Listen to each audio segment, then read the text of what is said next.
Januari 17 mwaka huu 2025, Ayo TV ripoti taarifa ya mamba kwa tishio katika mto Ruvu, hasa kwa wakazi wa kata ya Tununguo, tarafa ya Ngerengere, wilaya na mkoa wa Morogoro. Mamba hao wamekuwa wakisababisha ulemavu wa kudumu, huku wengine wakipoteza maisha. Mara hii mkazi mwingine aliyefahamika kwa jina Reyami Sindiro mwenye umri wa miaka 45, mfugaji jamii ya Kimaasai, mkazi wa kata hiyo, amelazwa katika hospitali ya rufaa mkoa wa Morogoro baada ya kushambuliwa na mamba wakati akivuka mto katika eneo hilo. Uongozi wa hospitali ya rufaa mkoa wa Morogoro umekiri kupokea kwa majeruhi huyo, ambapo amesema kuwa kwa sasa anaendelea vizuri. Kutoka hapa mkoani Morogoro, hizi ni ripoti za Ayo TV na millardayo.com. Mimi ni Jacob Sonyo, mkazi wa kijiji cha Tununguo, kata ya Tununguo, tarafa Ngerengere, wilaya na mkoa wa Morogoro. Ilikuwa ni siku ya Jumapili majira ya saa 1 za jioni au za usiku, nikitokea katika kijiji cha Kisanga Stendi nikielekea katika kijiji changu cha makazi cha Tununguo. Kuna mto Ruvu pale, maana kama hujavuka mto Ruvu kuelekea Tununguo Kichangani, maana hakuna njia nyingine zaidi ya hapo, kwa sababu hakuna daraja wala kivuko cha aina yoyote. Baada ya kufika mtoni nikaweza kuvuka. Katika hatua za mwisho sasa naweza kukanyaga mguu wa kushoto kwenye ngema ili sasa nivuke.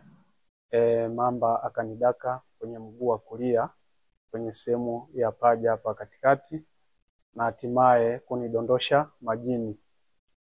Kwa kuwa maji hayakuwa mengi sana, nikaa nimeendea tumbo, nikaweza kugadi mikono kwenye maji, kwenye mchanga na miguu. Yule mamba bahati nzuri hajanikamata sehemu ya mfupa, alishika tu nyama. Kwa hiyo alikuwa anatafuta timing ili ya kunishika ili kuweza kunivunja na kuninyong'onyesha kabisa.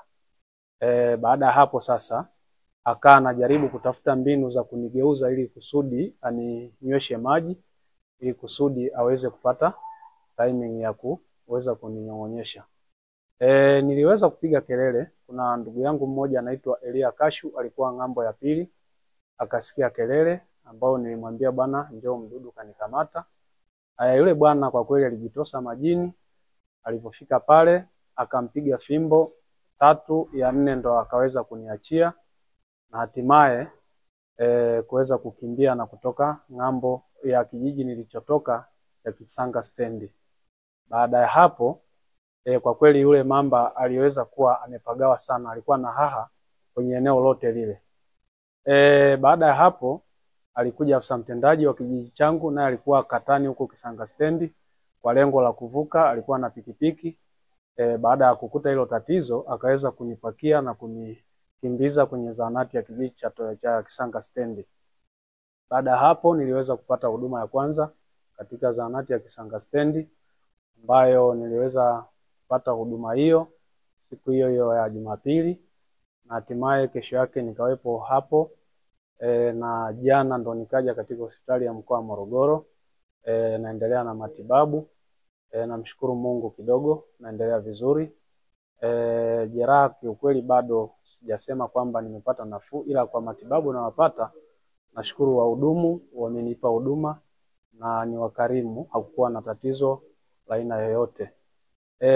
Nikirudi kwa upande wa changamoto ya vijiji vyetu viwili vya Tununguo na Kisanga Stendi, kwa kweli unaweza ukaona katika kila kijiji inawezekana robo ya wananchi wote ni vilema kwa tatizo la mamba. Kwa sababu inawezekana mtu useme asiwezi kuvuka, lakini utaenda kuchota maji. Kina mama kama miezi 2 iliyopita kuna mama mmoja aliweza kupoteza maisha, alienda kuchota maji mtoni, hatimaye mamba alimdaka na hakuonekana hata nguo. Kiukweli ni changamoto. Pia hata wale wanaoenda kunywesha mifugo, tatizo limekuwa ni kubwa. Ni tatizo la muda mrefu, na kwa mfano majeruhi ukianza kuhesabu ni wengi sana. Ni idadi ambayo hata iwezi kuhadisika.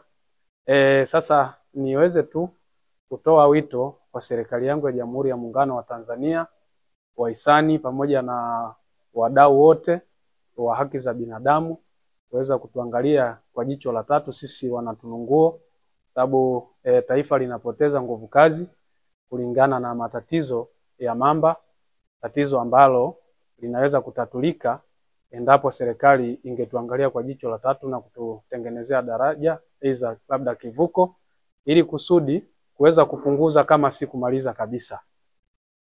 Nadhani tatizo ni kubwa na linazidi kuendelea. Kwa hiyo tu nitoe wito kwa rais wetu wa Jamhuri ya Muungano kwamba inafika mahali serikali ikaona kwamba umuhimu wa kuweka daraja hakuna kwa mambo labda ya kiuchumi, lakini nadhani pasipokuwa na raia hakuna serikali.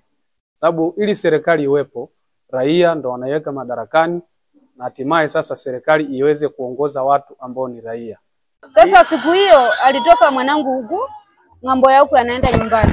Alivyofika pale mtoni avuke kidogo kashikwa. Mwenzake mwingine naye anatoka sehemu hiyo kaenda hivi ndio kamuokoa, kamuita njoni okoe. Kaanza kupiga na fimbo. Mara ya kwanza, ya pili, ya mara ya tatu ndio kamuokoa. Ndio changamoto tuliyokuwa nayo. Tulimpokea ndugu Leani jana akiwa ni majeruhi, alijeruhiwa na mamba.